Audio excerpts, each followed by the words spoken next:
VM Radio presenta. Muy buenos días tengan todos ustedes. La Universidad del Valle de México, a través del campus Lomas Verdes, les da la más cordial bienvenida a la conferencia magistral impartida por la maestra Valeria Moy. Pero antes de proceder a presentarla de manera formal y de compartir con ustedes algunos aspectos de su currículum, me voy a permitir presentar a las autoridades que en esta mañana nos hacen el favor de acompañarnos. En primer término, tengo el gusto de presentar al ingeniero José Gilberto Ortiz Flores, rector del campus Lomas Verdes. También en esta mañana nos hace el favor de acompañarnos el vicerrector de Educación Superior, Javier Cantalapierra Malpica. También con nosotros tenemos la suerte de contar con la presencia de todo el equipo de coordinadores y directores nacionales de los diversos programas académicos de nuestra institución. En primer término, tengo el gusto de mencionar al maestro Federico Gustavo Bujosevich. También con nosotros la maestra Dafne González Solís. También con nosotros en esta mañana el maestro Luis Miguel Alcántara Villegas. También en esta mañana con nosotros Elvira Luna Hidalgo. También en esta mañana, presenciando esta conferencia magistral, la maestra Guadalupe Salcedo Bonfil. Esta mañana también tenemos el honor de recibir a Rodrigo Lépez Vela y por último y no menos importante, el maestro Salvador Sánchez. No quisiéramos continuar no sin antes agradecer la presencia de todas las autoridades y funcionarios de nuestro campus, cuerpo docente, maestros de tiempo completo y a los estudiantes que se han congregado en esta mañana para disfrutar de esta conferencia magistral. Y pues antes, como ya lo habíamos mencionado, de cederle la palabra a la maestra Valeria Moy, me voy a permitir compartir algunos aspectos de su trayectoria, tanto académica como personal. La maestra Valeria Moy es directora general de México Cómo Vamos, una organización enfocada en la búsqueda y análisis de indicadores económicos del país. Valeria Moy trabajó durante 11 años en la Comisión Nacional Bancaria de Valores y en las áreas de desarrollo y estudios económicos, supervisión de mercados y supervisión bursátil. Mientras realizaba sus estudios de posgrado, trabajó también como consultora para el Strategic Planning and Business Development Group de American Express desde Londres. Posterior a esto, fue directora de la tesorería en Grupo Nacional Provincial. En el ámbito académico, desde el año 2001, ha impartido cursos de macroeconomía básica e intermedia en niveles de licenciatura, maestría, así como diplomados. Durante 3 años, trabajó como investigadora senior para la Escuela de Negocios de la Universidad de Harvard desde la Ciudad de México. Aunada a otros labores, es profesora de medio tiempo en el Instituto Tecnológico Autónomo de México, mejor conocido como ITAM. La maestra Moy ha colaborado en diversas publicaciones nacionales e internacionales, tales como El Financiero, la revista Foreign Affairs Latinoamérica y America's Quarterly, y actualmente es columnista semanal en Diario Milenio y participa frecuentemente en entrevistas para diferentes medios como CNN, The Washington Post, Financial Times y The Wall Street Journal. Valeria Moy es licenciada en Economía por el ITAM y tiene una maestría en Administración por la London School of Economics. Es un placer para la Universidad del Valle de México y de manera concreta el campus Lomas Verdes recibirla para poder escuchar su conferencia magistral titulada Perspectivas Económicas en México. Muchas gracias. Como quizás algunos de ustedes saben, yo soy miembro del Consejo Asesor de Grupo Loret y a partir de mi incorporación al Consejo he descubierto todo lo que hace VM. Normalmente en ciudades tan grandes como la Ciudad de México, pues nos enconchamos, ¿no? Entonces para mí mi universo era el ITAM, ¿no? Y si mi hermana iba a cierta universidad, pues más o menos oía de lo que hacía mi hermana en esa universidad. Entonces me encanta escuchar todo lo que hace la VM y no únicamente en el ámbito académico. Mis respetos, así que para mí es no solo un gusto, es un placer estar aquí con ustedes. Me da mucho gusto tener el auditorio casi lleno, además con esa instrucción de nadie puede abandonar el auditorio. Bueno, ya quisiera yo decirles eso a mis alumnos, nadie puede abandonar el salón. Me matan. Entonces, no, por mí, si se tienen que parar al baño, a mí no pasa nada. Bueno, yo les vengo a platicar de economía. Como se darán cuenta, todo lo que les dijeron que he hecho, pues la economía es mi pasión. Suena un poco como nerd, sí, quizás, siempre lo he sido desde chiquita. Me encanta hablar de economía, me encanta pensar en términos de economía. Para mí todas las decisiones que tomamos son economía. O sea, si desde que te despiertas y estás parado enfrente del closet viendo qué ropa te vas a poner hoy, estás pensando en términos de variables endógenas y variables exógenas. Estás decidiendo cuál va a ser la ropa que te vas a poner hoy. Ah, bueno, esa es la variable endógena. ¿Y qué estás considerando para ver qué te pones hoy? Pues la ropa que tienes, cuál está sucia, cuál está lavada, cuál está planchada, hace frío, hace calor, las cosas que tienes que hacer. Todas esas son las variables exógenas. Entonces me encanta pensar así, ya sé, qué horror, ¿verdad? Pero bueno, así vivo mis días y mis pobres hijos creo que también. Ya se los estoy inculcando a los pobrecillos desde chiquitos. Dirijo un think tank, como comentaban, es un think tank de política económica. Solo nos metemos en temas económicos, aunque a veces la política y la economía, pues por más que nos gustaría separarlas, en muchas ocasiones van de la mano, porque en la política se toman las decisiones exógenas que afectan a la economía al final del día. En este think tank que se llama México, ¿cómo vamos? Lo que hacemos es le damos seguimiento a 13 indicadores económicos a nivel nacional y a nivel estatal. Creo que ese ha sido como el gran plus, darle seguimiento a las variables a nivel estatal, porque a nivel nacional, pues mal que bien todos oímos de cuánto creció el PIB, la inflación, qué está pasando con la deuda, pero a nivel estatal, de repente oímos que el PIB, por ejemplo, el PIB el trimestre pasado creció 0%. ¿no? Pero de repente escuchamos, o sea, se nos olvida que hay un estado por ahí que está creciendo a tasas de doble dígito, ¿no? A 19%. Entonces, para Baja California Sur, pues que crezca el país 0%, pues básicamente le da un poco igual, porque ellos están creciendo al 19%, que permite tener un promedio de 0% cuando hay estados que están creciendo a esas tasas. Bueno, Baja California Sur es un poco un outlier con esta tasa tan enorme que tuvo recientemente, pero consideremos que en el sur del país tenemos estados que decrecen, o sea, que se hacen cada vez más chiquitos económicamente hablando. No es que crezcan poco, es que se encogen. Y por eso tenemos una tasa de crecimiento promedio que en el último dato que tenemos ronda el 0% o el 0.3% si lo vemos de forma anual.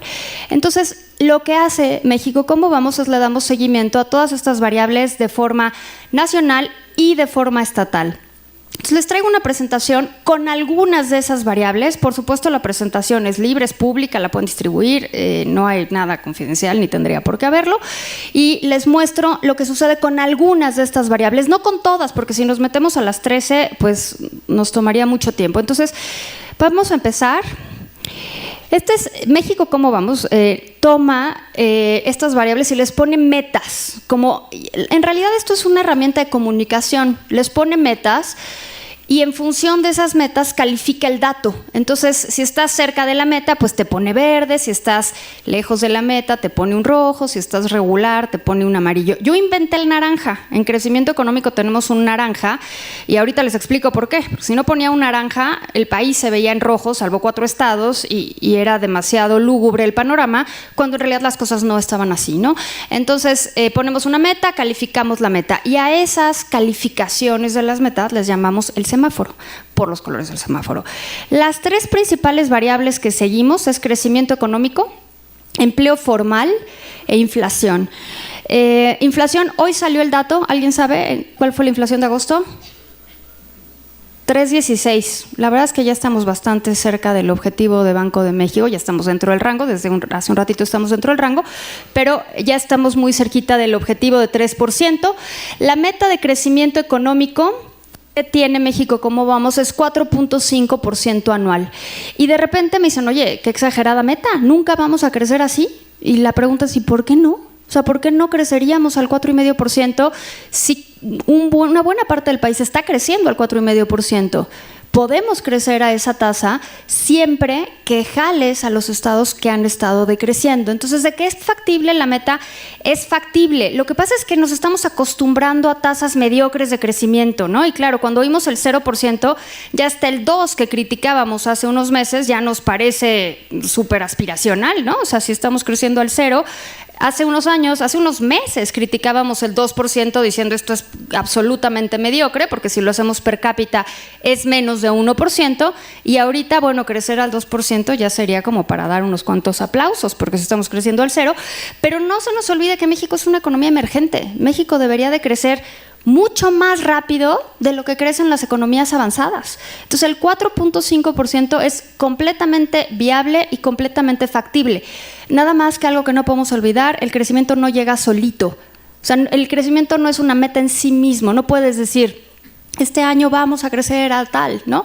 Lo que tienes que hacer es generar las condiciones económicas para que se permita ese crecimiento, y eso es lo que no estamos haciendo. Parece ser que para nosotros el crecimiento se ha vuelto una promesa de campaña, y una vez que se logra el puesto, ya sea presidente municipal, presidente, gobernador, lo que sea, pues se les olvida esa promesa de campaña y no se hacen las políticas económicas necesarias para alcanzarlo. Otros de los datos que seguimos son inversión. No me voy a meter a todos porque, les digo, no termino. Inversión, productividad, que ese es el tema, yo creo, el tema de México. Competitividad, fomento, exportaciones, ahorita la platicamos, que eso es bien interesante. Valor agregado, pobreza, voy a platicar de pobreza porque sé que es un tema que a todos nos interesa y que es muy relevante en México. Estado de Derecho, acceso al crédito y deuda pública. Y hacemos todo esto a nivel nacional y estatal. Algunos indicadores. Aquí está la tasa de crecimiento del PIB. La tasa de crecimiento del PIB, la que tengo aquí, está expresada de forma anual. Entonces, vean estas disminuciones, ¿no? Son las típicas que tenemos cuando hay lo que se llama crisis, aunque para los que estudian economía y estudian los ciclos económicos saben que no hay una definición de crisis. O sea, crisis, pues quién sabe qué sea, ¿no? Pero cuando hablamos de la crisis financiera 2008, pues nos referimos básicamente a esta caída. Antes de esto tenemos la caída de 94, que fue bastante similar, ¿no? A partir de ahí nos recuperamos, pero me interesa poner esto para que vean lo engañosas que son las recuperaciones, porque de repente lo que vamos a oír en todos lados es crecimos al 7.3, aplausos, ¿no? Sí, pero ¿qué crees? Habías disminuido al 7.8. Entonces tu base de comparación se hizo mucho más chiquita. Cualquier cosa adicional que produzcas, porcentualmente se nota mucho. Entonces hay que tener cuidado con los porcentajes. Los porcentajes son súper útiles, pero también pueden engañar en algunas cosas. Entonces hay que tener cuidado cómo los interpretamos. Y a partir de ese brinco, pues entramos en esta senda de crecimiento que les digo, ahorita ya, o sea, la criticábamos mucho, ¿no? 3, 4, 1.1, 3.5, 3, 2.3, 3.2, y decíamos, ahí yo me incluyo, esto es mediocre, esto no sirve para mejorar las condiciones de vida de la población, si lo hacemos per cápita, esto sale peor, quedamos por debajo del 1, y pues de repente llegamos al 0.3. Entonces el 0.3, imagínense, si esa es la tasa de crecimiento anual del PIB, ¿cuál será la tasa de crecimiento per cápita? Pues negativa, ¿no? Entonces, en estricto sentido, per cápita, estamos peor que como estábamos hace un año. Aquí está la forma en la que crece distinto el país, ¿no? Esta es una tasa de crecimiento promedio de los últimos 5 años. No me gusta poner la tasa solo de un trimestre cuando hablamos de los estados, porque es muy engañosa, porque los estados en particular tienen ciclos económicos muy marcados, sobre todo los que tienen ciclos agrícolas. Entonces, hay momentos muy específicos y si de repente tomo la foto del segundo trimestre, no sé, a lo mejor, voy a inventar, a lo mejor Sinaloa se ve fatal, pero es una cuestión meramente estacional, entonces mejor hacemos un poquito más largo el plazo. Los outliers son Baja California Sur y Quintana Roo, los 2 estados turísticos del país, ¿sí? Ahora, no nos dejemos engañar por esos outliers. El PIB de Baja California es tan pequeño que con que construyan un cuarto de hotel más, en términos porcentuales se ve como que crecieron un chorro. Entonces, nada más abusados en la forma en la que analizamos los porcentajes. Sin embargo, sí tenemos estados que están creciendo a tasas bien interesantes. Supongo que desde allá no ven, yo a duras penas veo, pero los estados que están creciendo en los últimos 5 años, Baja California Sur en promedio por año ha crecido al 8,5%. 8,5%. Es una locura crecer a esa tasa durante 5 años en promedio. Aguascalientes al 5,8%, Quintana Roo al 4,9%, Querétaro al 4,9%. Y luego los que le siguen, Guanajuato al 4,1%, Sinaloa al 3,9%, Jalisco a 3,9%, Baja California 3,9%. Como ven, sí hay estados que están creciendo y que están creciendo bien y que están creciendo a tasas sostenidas, porque esto es un promedio de 5 años. Sin embargo, tenemos estos estados que están decreciendo de forma continua. Imagínense estos estados. Campeche, en promedio, en los últimos 5 años ha decrecido 5,8%. Imagínense que ustedes cada año se hacen 5,8% más chaparritos, ¿sí? Para que lo puedan visualizar. Bueno, pues eso le está pasando a Campeche, ¿sí? Digo, es que me parece buena la analogía, nada más para ver cómo te das cada vez más chiquito. Campeche disminuyendo al 5,8%, Tabasco al 3,8% y Chiapas al 0,5%. Podríamos pensar, bueno, es que Campeche y Tabasco tienen un outlier y son estados petroleros y entonces no se vale. No, sí se vale. O sea, sí se vale meterlos a la comparación. ¿Por qué no habría de meterlos a la comparación, no? El que sean estados petroleros no los exime de tener políticas de crecimiento económico. Y lo que nos muestra esto es que no hemos sido capaces de aprovechar el petróleo, incluso esa gran riqueza natural en los estados que se genera el petróleo, no se ha sabido aprovechar, porque esto no es del último año ni de los últimos 2, esto es de los últimos 5. Y si les pongo la foto el promedio de los 10 años, es bastante similar, súper parecida. También han decrecido los mismos 3 estados. Entonces, pues claro que se vale incorporarlos a la dinámica de crecimiento. Pero vean, y Chiapas no tiene ese pretexto. Chiapas no puede decir, es que soy petrolero. Chiapas no tiene ese pretexto. Chiapas no ha crecido porque en Chiapas de verdad lo que está pasando es una verdadera tragedia. O sea, no hay manera, o aparentemente no hay manera de que salga del estancamiento en la que está. Hay algunas zonas de Chiapas en las que usan técnicas agrícolas del siglo XVIII y no se los estoy exagerando. Entonces simplemente es como de, pues no podemos seguir con lo mismo, porque el sur está jalando al resto del país. Claro, hay una razón social, o sea, no puedes dejar que la población ahí viva en esas condiciones, pero también se está jalando al resto del país en una espiral que no crece. Estas son las expectativas. Normalmente se hacen muchas expectativas de crecimiento económico y una de las más seguidas es la de Banco de México. Banco de México tiene una encuesta que hace cada mes a especialistas, y así se llama, la encuesta de especialistas del sector privado, y va dando los resultados. Fíjense cómo estas son la línea azul, esto es azul, bueno, es como azul moradoso, es para 2019, o sea, la de abajo es para 2019 y la menos moradosa es para 2020. Entonces, fíjense cómo en julio de 2018, o sea, el año pasado, todavía esperábamos alcanzar el 2% y continuamente se pronostica, no, ya no. Y en la última encuesta que acaba de salir, el resultado fue crecer para este año 0,79%. Eso es lo que se espera. No sabemos cuánto vayamos a crecer porque nadie tiene una bola de cristal, pero eso es lo que se espera. Ahora, si durante el segundo trimestre crecimos 0, pues el 0,7 suena cuasi optimista, ¿no?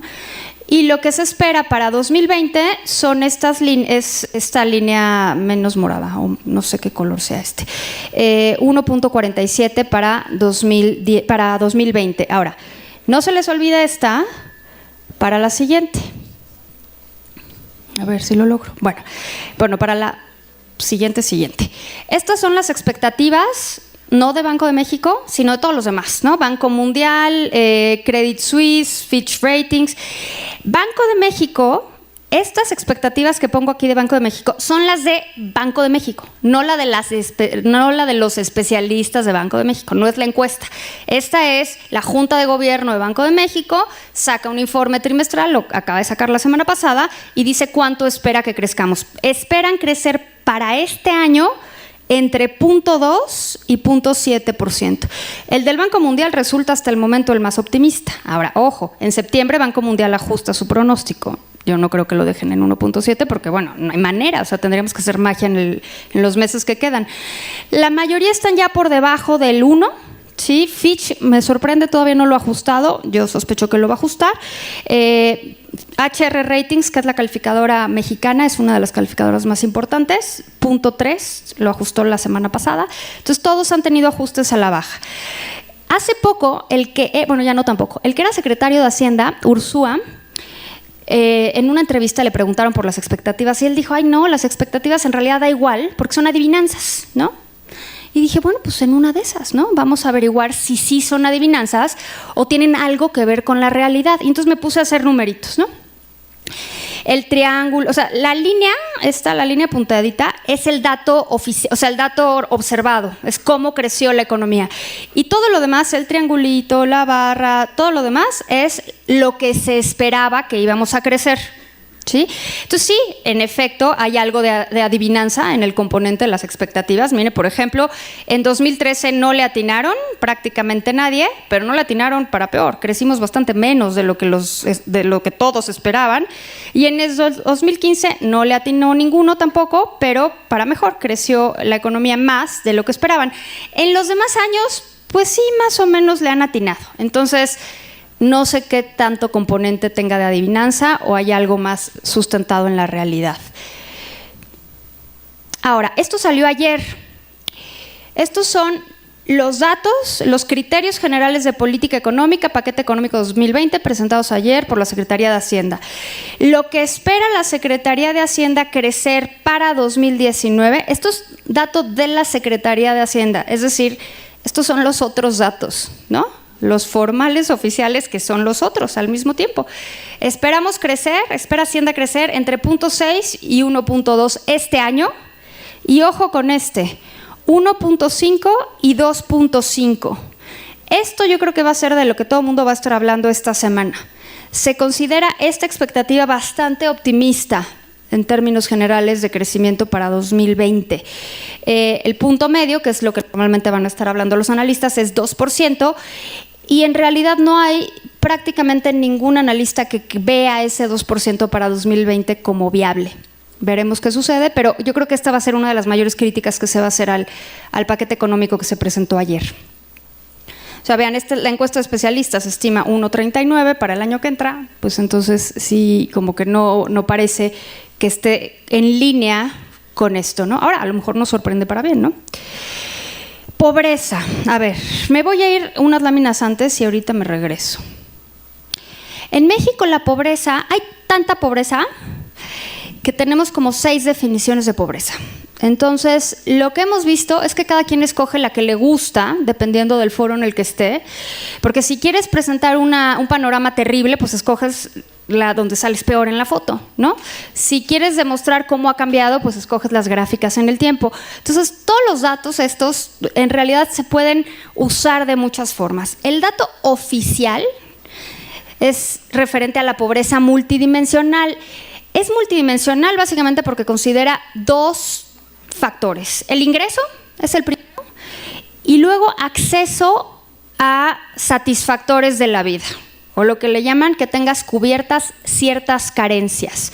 Esas carencias, por ejemplo, están relacionadas con educación, están relacionadas con calidad de la vivienda, con vivienda, no solo con vivienda y con calidad de la vivienda, con acceso a una seguridad social, con acceso a seguro médico o algún cuidado médico. Entonces, en la medida en la que se combina tu ingreso con acceso a ciertos benefactores, entonces eres pobre o no eres pobre, ¿no? De acuerdo a Coneval. Entonces, esa es la definición. La bronca con esta pobreza, o con esta definición de pobreza, es que se saca cada 2 años. Los resultados salen a partir de la ENIC, de la Encuesta Nacional de Ingreso y Gasto de los Hogares, que hace el INEGI cada 2 años, y a partir de ahí podemos saber quién se encuentra en esta situación de pobreza y cuántas personas son. Esa es la pobreza típica, que es la multidimensional. Hay otra pobreza que también se saca con esa medición, que es la pobreza extrema. La pobreza extrema se da cuando alguien tiene un ingreso insuficiente para cubrir una línea alimentaria. Entonces el Coneval saca una lista de cosas que uno tendría que consumir, básicamente que comer diario, para cubrir tus necesidades calóricas y tus necesidades nutrimentales. Entonces saque una lista, ¿no? Y si a ustedes les da curiosidad, métanse a la lista, ahí está el Coneval, ¿no? Y viene, por ejemplo, 3/4 partes de una galleta María, 70% de un huevo, no sé cuántos gramos de pasta, pero son así como 2 espaguetis, ¿no? Y a las personas, y saca lo que cuesta esa canasta. Si tu ingreso es menor a lo que cuesta esa canasta y ojo, aquí no es sustituto, es además tienes 3 o más carencias sociales, se te considera en pobreza extrema. ¿Sale? Entonces esas son las 2 definiciones, entre comillas oficiales, porque todas son oficiales. Nada más que el tema con estas es que se sacan cada 2 años, entonces hay muy poca actualización como oportuna. Así está la pobreza, esta es la multidimensional. Entonces, la línea son los porcentajes de la población, pero de repente cuando solo hablamos de porcentajes se nos olvida que la población crece, ¿no? Y que el número de personas necesariamente no necesariamente está bajando. Entonces, vean cómo ha cambiado en términos de tasas de 2008 a 2018. En el 2008 había 44.4% de la población en pobreza, en la multidimensional que les comenté, y hoy hay, bueno, no hoy, en el 2018, y es importante el no hoy porque el ingreso puede estar cambiando, 41.9. En número de personas, ojo, 2008, 49 millones de personas, 2018, 52 millones de personas. Entonces sí, hay menos porcentaje de población en pobreza, hay más gente en pobreza. ¿Sí está claro?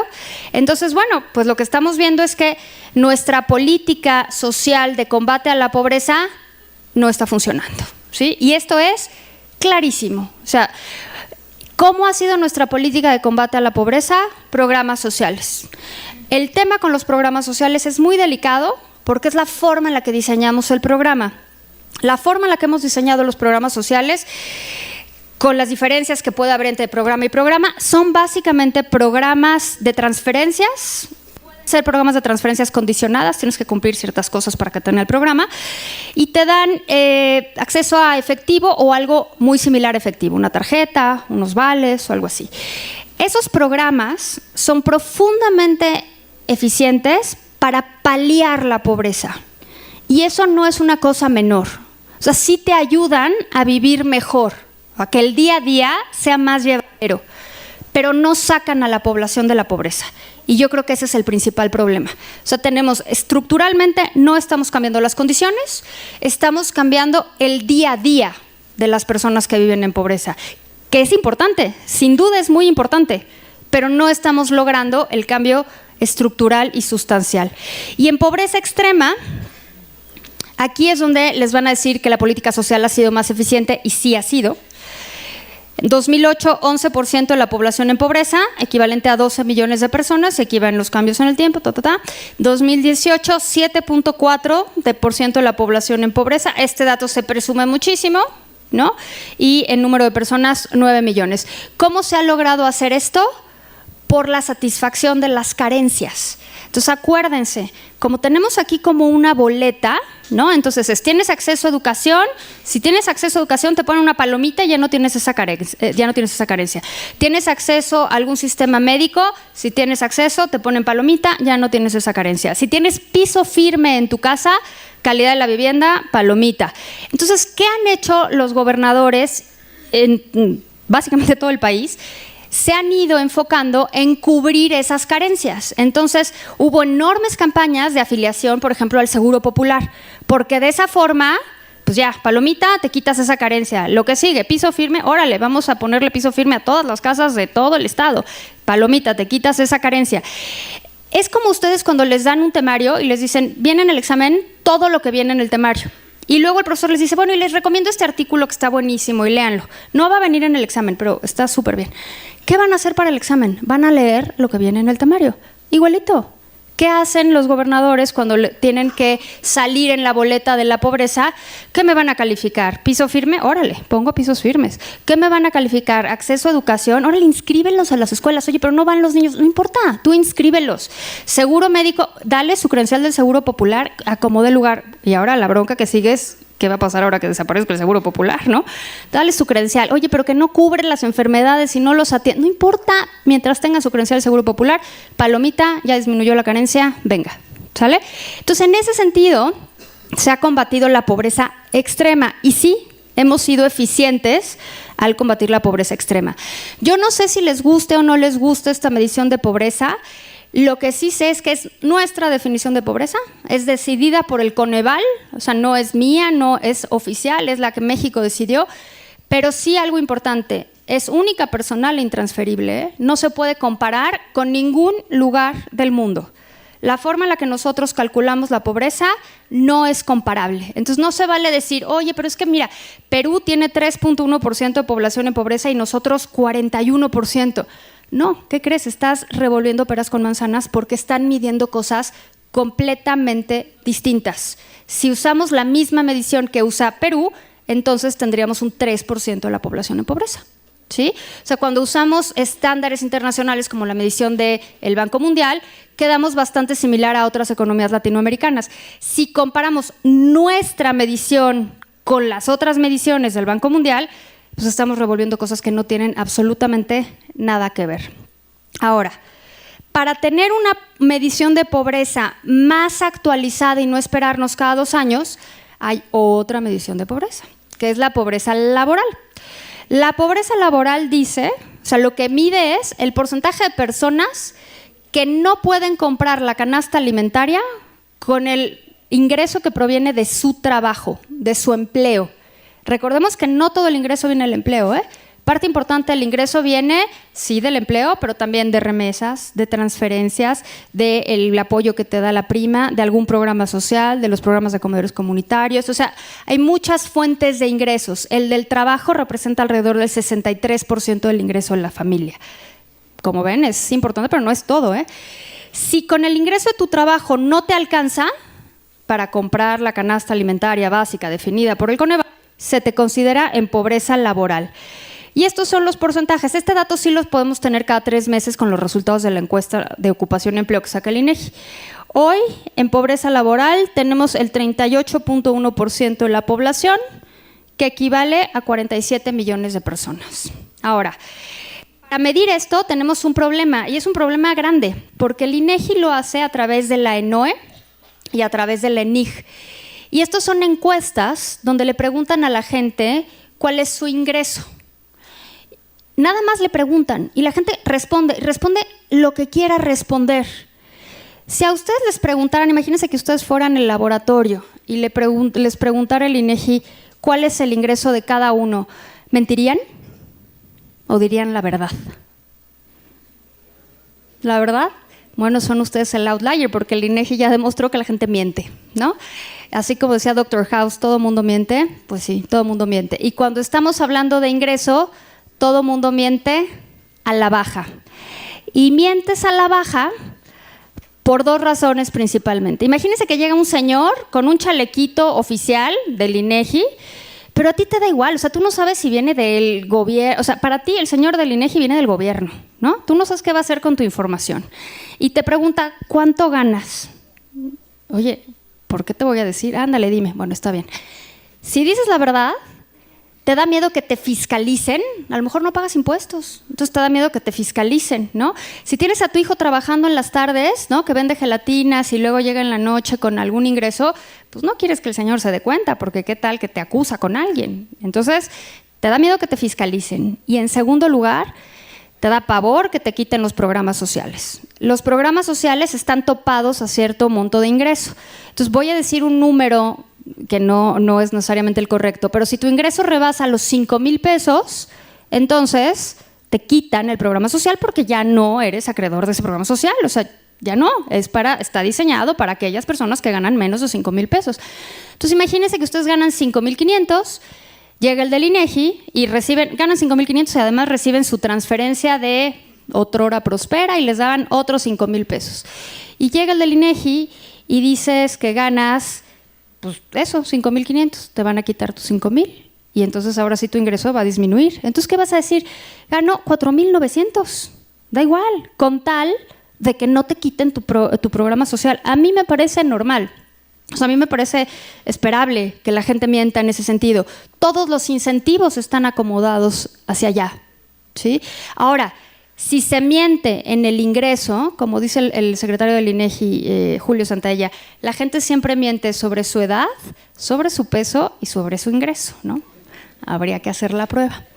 Entonces, lo que vemos es que esta pobreza, si el ingreso está subestimado, ¿la pobreza cómo está? Sobreestimada, ¿sí? Si subestimamos el ingreso, estamos sobreestimando la pobreza. Ahora, habiendo dicho esto, vamos a pensar que está súper subestimado el ingreso. O sea, que nos equivocamos cañón al medir el ingreso y por lo tanto la pobreza está súper sobre representada. Y vamos a cortarla a la mitad. Vamos a decir, bueno, estamos sobre representándola, no sé, la mitad. Ok, que ya no sea 38, que sea 19. Sigue siendo enorme, ¿sí? Entonces, de que tenemos un tema, tenemos un tema. ¿Cómo se ve la pobreza a nivel estatal? Pues los estados en los que hay crecimiento económico son los estados donde menos pobreza hay, ¿sí? ¿Cuáles son los 3 estados donde hay más pobreza? Chiapas, Guerrero y Oaxaca, ¿sí? Los estados donde menos pobreza hay, no nos sorprende, Baja California Sur, Baja California y Nuevo León. Son estados que han estado creciendo de forma sostenida durante mucho tiempo. Entonces, ¿cuál es la política, entre comillas, correcta para combatir la pobreza? Crecimiento económico. Ya sé que no está de moda, ya sé que es neoliberal, ya sé que es lo que ustedes quieran, pero pues me da un poco lo mismo. Lo que vemos es que en los estados en los que se ha logrado crecer, ojo, y esto es bien importante, de forma sostenida, no es crecer un trimestre y ya, es de forma sostenida en el tiempo, son los estados que más eficientes y eficaces han sido para combatir la pobreza, ¿sí? Entonces, para mí este mapa podría ser una fuente inagotable de decisión de política económica, ¿no? Te das cuenta en qué estados se ha combatido la pobreza mejor. Estos estados, si sacamos el gran porcentaje de pobreza, está concentrada en 5 estados, los 5 están ubicados en el sur, ¿sí? Para que nos dé pues, una idea de dónde está el tema en este país. Bueno, estas ya las vimos. Ahora, algo que se suele decir y que últimamente se dice mucho, hablamos mucho de desigualdad y me parece muy bueno que estemos hablando de desigualdad. Y pensamos que la desigualdad se da en la riqueza. Y para poder decir eso, tendríamos que tener evidencia. Se me ocurrió graficar, ¿no? Es una gráfica muy sencilla, no hay ningún modelo. O sea, esto lo pueden hacer ustedes con un Excelazo. Lo único que hice es graficar en el eje de abajo, pobreza laboral, menos pobreza hacia el origen, más pobreza hacia acá. Y en el eje vertical, la desigualdad medida con el coeficiente de Gini. Menos pobreza aquí abajo, menos desigualdad aquí abajo, más desigualdad aquí arriba. Vamos a ver cuáles son los estados más desiguales. Los estados más desiguales, oh sorpresa, es Chiapas, que también es el más pobre.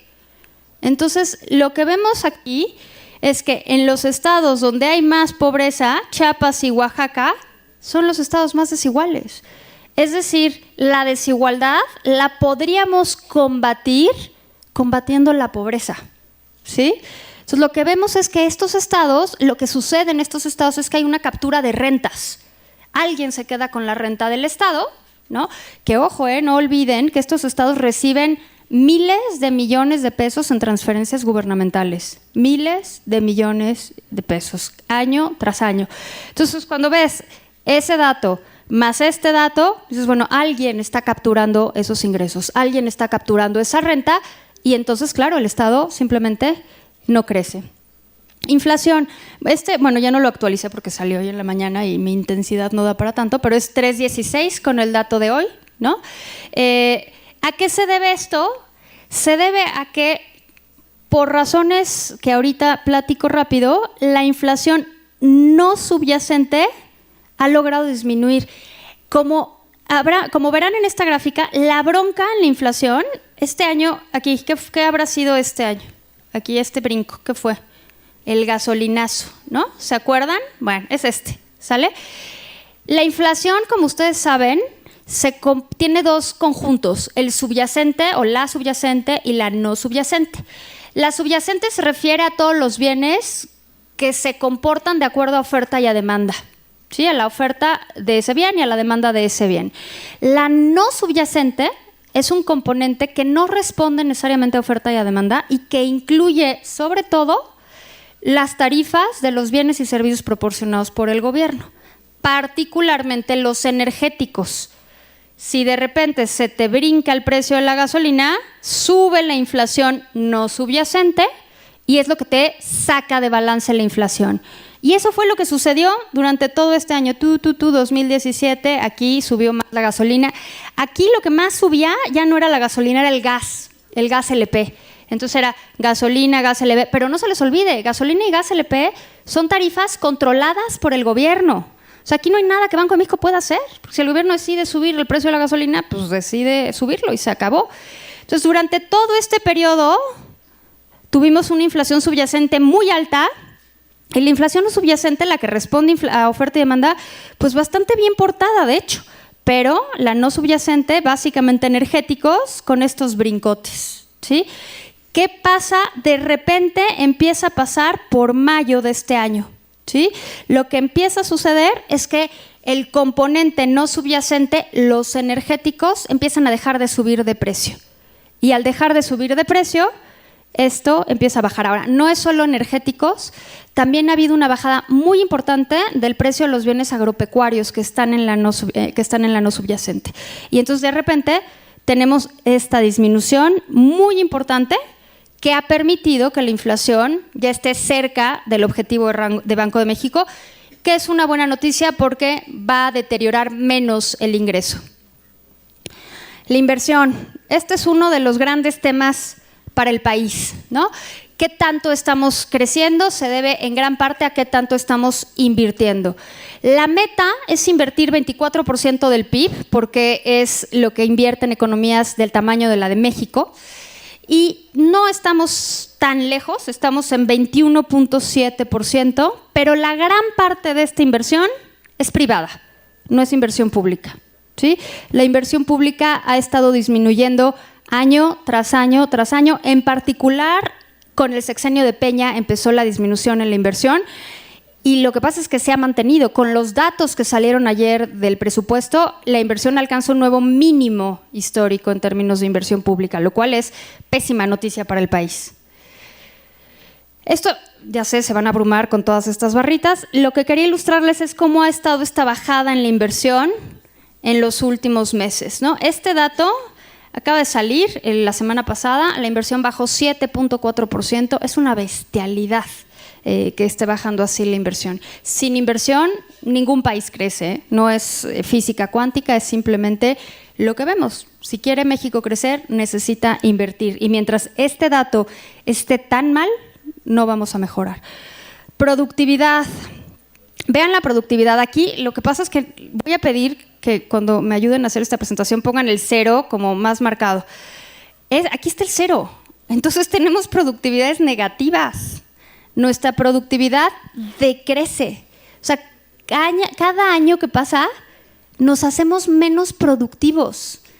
¿No debería ser al revés? No es con toda la tecnología y con todo lo que tenemos y ahora ya somos muy eficientes y tenemos muchísima información y estudiamos muchísimo y demás. ¿No deberíamos hacernos más eficientes? Pues yo pensaría que sí y pues no. ¿No? Entonces los datos son negativos, 2017 0.4, 2018 menos 0.3, el último dato de 2019 menos 0.5. Simplemente no logramos entrar en una senda de productividad. Olvídense de mejorar el país si esto sigue así. O sea, no va a haber forma. ¿Cómo se mejora la productividad? La receta yo creo que tiene 4 ingredientes principales. El primero, y quizás el más importante, es capital humano. Sin capital humano no va a haber forma de mejorar la productividad. Y acuérdense, aquí nada más para todos los que están estudiando, que la productividad va ligada a su salario. Nada más para que cada vez que estudien lo tengan así como atrás. Ese es el salario que me van a pagar. Entonces, el capital humano. Segundo lugar, acceso a energéticos. Es bien importante, por ejemplo, en el sur la productividad es mucho más baja. Se imaginarán, ¿no? En gran parte se debe al pésimo acceso a energéticos que hay en el sur. Otro ingrediente de la receta, Estado de Derecho. Sin Estado de Derecho no va a haber nada que funcione.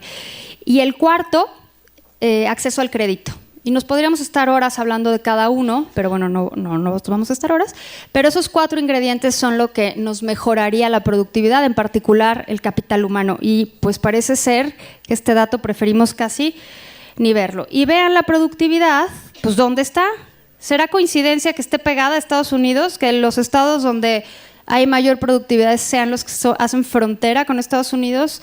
Pues yo creo que no es mera coincidencia. El Bajío está incrementando de forma muy importante la productividad y estos también, lo que pasa es que por la forma del indicador no se ve la mejora, pero deberían de estar sí han mejorado y han crecido. Chiapas es donde la productividad es peor, entonces como se imaginarán es el estado donde hay más pobreza, uno de los que menos crece, donde la productividad es negativa, o sea, simplemente en Chiapas las cosas se ven muy complicadas. En promedio, la hora trabajada de un mexicano vale 164 pesos.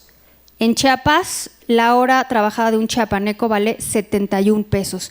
Y va bajando, ¿eh? O sea, si lo vemos con el tiempo, hace unos años era 77, entonces va 77, 76, 75. Entonces dices, híjole, ¿ya hasta dónde vamos a llegar?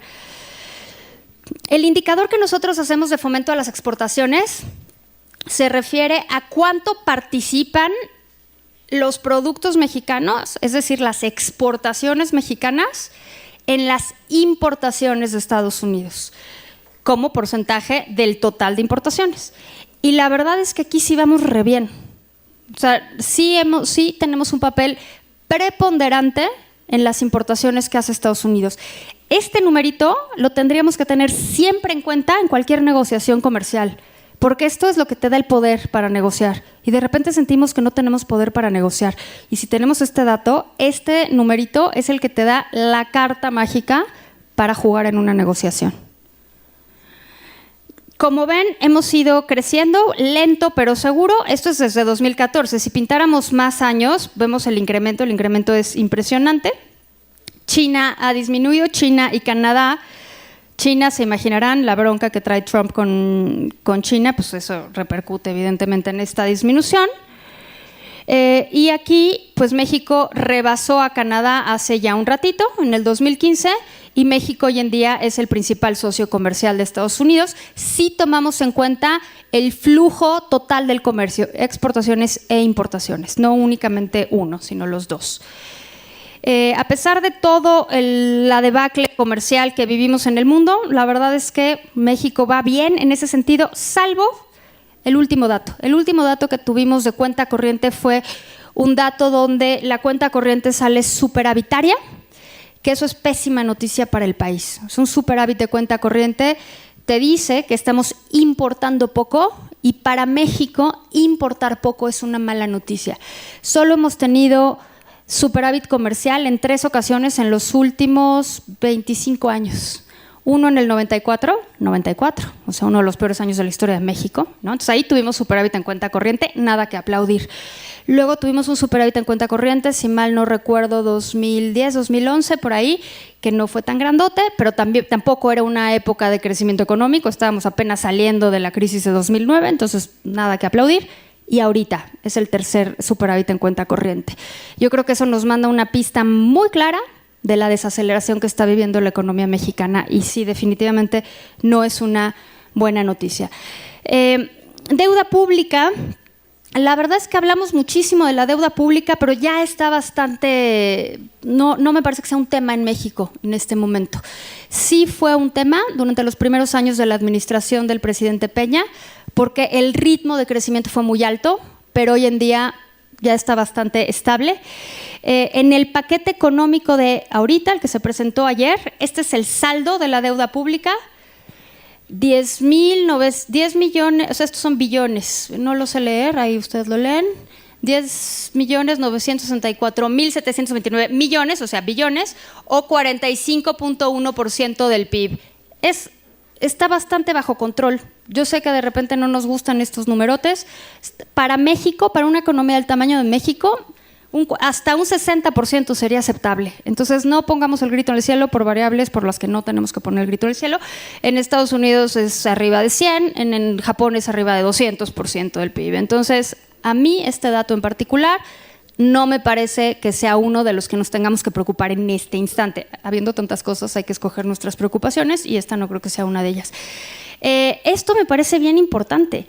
Vamos a dedicarle más al pago de intereses de la deuda que tenemos, que a inversión pública. Nada más para que sepamos. En términos de monto, le vamos a dedicar más pesos a pagar intereses que a construir infraestructura en el país, en un país que necesita infraestructura. Y una de las preguntas que siempre se hace en la encuesta de Banco de México es el Estado de Derecho. Nosotros medimos el Estado de Derecho con ese indicador, que no es un indicador perfecto, pero bueno, ninguno lo es. Y lo que vemos es que se ha vuelto un indicador relevante, disminuyó un poquito en este agosto en relación al agosto del año pasado, pero sigue siendo la principal respuesta que ponen los especialistas como obstáculo al crecimiento económico. Entonces, esto les da una pista de por dónde van las cosas. Ya los llené de datos de economía y, bueno, como ven, estamos viviendo una situación complicada. Estados Unidos se va a desacelerar, Europa se va a desacelerar, la bronca con Brexit que día a día se pone más divertida. Para los que estudian relaciones internacionales debe ser pues un motivo enorme de interés, ¿no? Estar viendo todos los días lo que está sucediendo con Brexit. El podcast de The Daily hoy va sobre eso y está buenísimo. Entonces, pues México está inmerso en ese entorno global y no podemos vivir como una isla. Entonces, no podemos hacer un presupuesto como si estuviéramos en una isla. México va a vivir un año complicado este año en términos de crecimiento económico y yo creo que el año que entra va a ser un poco mejor, pero no del todo mejor. O sea, no va a ser un cambio abismal. Entonces, bueno, nada más les quería pasar estos datos y aquí lo dejamos. Gracias.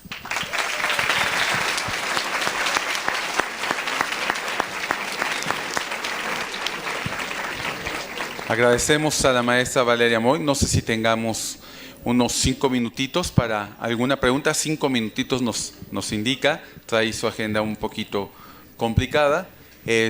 Vamos a hacer 1 o 2 preguntas. No sé si alguien del público tenga alguna inquietud. Nosotros tenemos preguntas que nos hicieron llegar aquí. Como ustedes, ya, tenemos una pregunta. Sería la primera, por favor. A grandes rasgos, ¿qué opina de la Cuarta Transformación y de nuestro presidente actual? A ver, a grandes rasgos te contesto con toda honestidad, no sé qué sea la Cuarta Transformación. A mí me parece muy extraño decirle algo, o sea, ponerle un nombre a algo antes de que ese algo suceda, ¿no?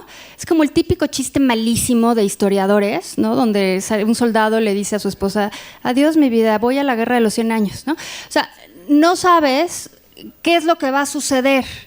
Entonces, yo no podría hablar de una cuarta transformación hasta que la transformación se haya dado. Entonces, yo te lo digo sinceramente, yo no es que esté evitando la pregunta, simplemente no sé qué es la cuarta transformación. Me encantaría saberlo, pero yo creo que es bastante arrogante decirle algo que no ha sucedido, ya ponerle su nombre. Entonces, yo no sé qué vaya a transformar. De lo que he visto, hay poca transformación.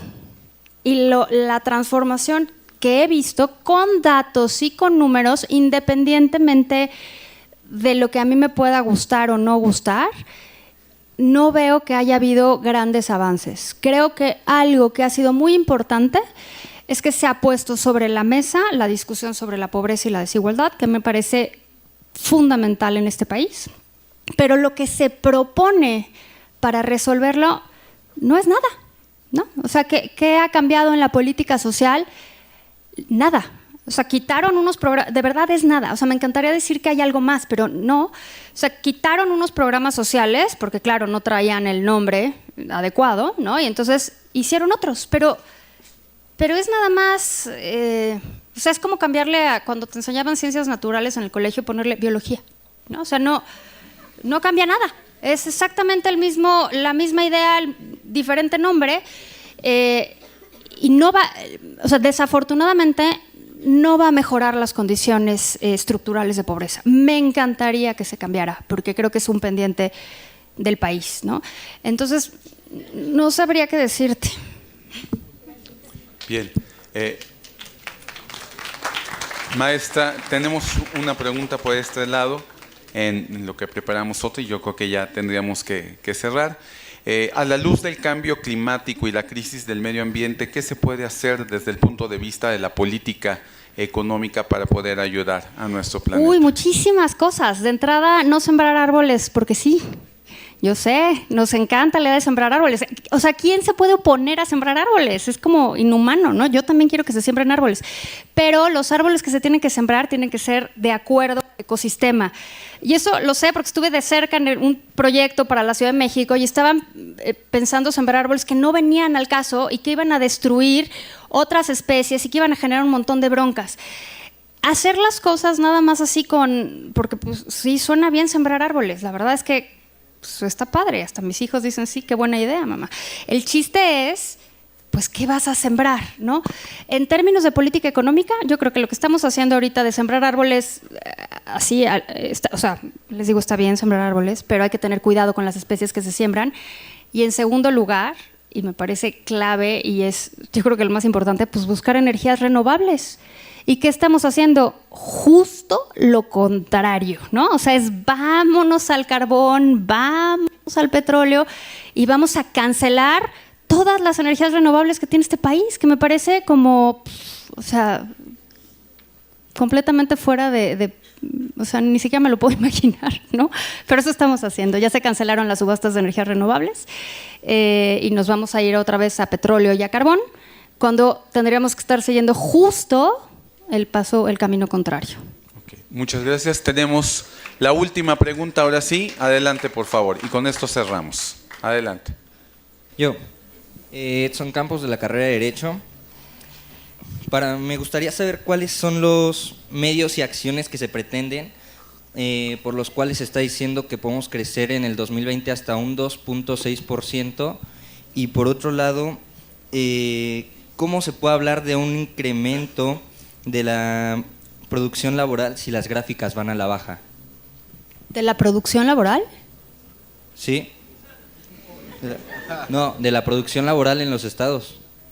Usted nos presentó la producción laboral de los estados. Sí, yo les presenté la productividad laboral de los estados. La productividad. Y usted nos está diciendo que va a la baja, a fin de cuentas. No, a ver. El que algo vaya a la baja no significa que tenga que estar a la baja, ¿no? O sea, la productividad es una variable endógena que puedes cambiar con variables exógenas. Entonces, el que la productividad haya estado en algunos estados a la baja no significa que tenga que quedarse ahí. Y la verdad es que es bien relevante. En el sur, por ejemplo, una forma de mejorar la productividad que yo creo que puede ser instantánea es con acceso a energéticos. El sur, si pintáramos un mapa, que por ahí lo tengo, no sé por qué no lo puse, si pintáramos un mapa con la cuadrícula eléctrica y los ductos de gas, el norte está súper bien conectado. No distingues el norte del país con Estados Unidos, o sea, no distingues una frontera. Donde se pierde la conexión es en el sur. En el sur no llegan los ductos de gas, no llega, el petróleo llega por pipa. O sea, el sur está muy mal conectado en muchos sentidos, pero en otro también, en temas energéticos. Si corriges eso, por ejemplo, con los gasoductos que han estado de moda en los últimos días, por ejemplo, se va a abrir un gasoducto que va de Texas a Tuxpan, ese gasoducto puede cambiar la dinámica de producción del sur del país, incluyendo Chiapas. Entonces, yo creo que el que la productividad haya ido a la baja no significa que tenga que estar a la baja siempre. O sea, el punto es no te tienes que quedar viéndola, tienes que hacer cosas para que eso cambie. Y yo creo que sin duda es que hay tantas cosas que hacer. O sea, no es como, o sea, por ejemplo, para que Noruega crezca, Noruega sí tiene que inventar el hilo negro, ¿no? Nosotros no. Nosotros todavía estamos en un nivel de desarrollo en el que podemos hacer recetas típicas de crecimiento. Y creo que el sur es el mejor lugar para empezar a hacerlas. Lo hemos tenido abandonado durante décadas y pues creo que sería buen momento de empezar. Oigan, perdón que me tenga que ir, pero bueno, pues ahí soy muy localizable. Ahí está mi Twitter, mi mail pulula por todos lados. Es bmoy@mexicocomovamos.mx. Y con mucho gusto, si en algún momento quieren platicar, pues con mucho gusto aquí ando. Gracias. Maestra Moy, muy agradecidos. Y ya solamente para hacer el cierre formal, le cedemos la palabra a nuestro rector, al ingeniero José Gilberto Ortiz, y al vicerrector Javier Cantalapiedra para que nos ayuden a hacer el cierre y despedir como debe ser a nuestra invitada. Adelante, por favor. Valeria, pues queremos agradecer profundamente el que nos hayas abierto los ojos en muchos de los diferentes indicadores que nos presenta. Gracias, como te decía hace un momento en la mañana, gracias por trabajar tan fuerte para, pues eso, para generar nuevas políticas y nuevas formas económicas de encontrar, gracias, cómo solucionar los problemas de México. La única pregunta que yo te hubiera hecho es, ¿qué tengo que formar en estos jóvenes para que de verdad podamos llegar a la transformación que requiere nuestro país y poder acelerar el crecimiento económico? Análisis en datos, análisis en evidencia y que no se vayan de boca con la ideología. Primero pensar, criticar y luego proponer. Muchísimas gracias. Gracias.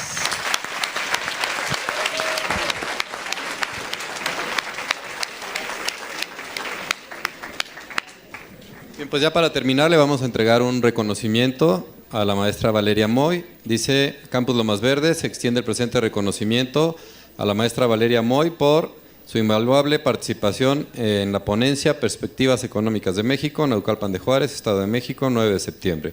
Muchísimas gracias por siempre responsables de lo que se ha cultivado.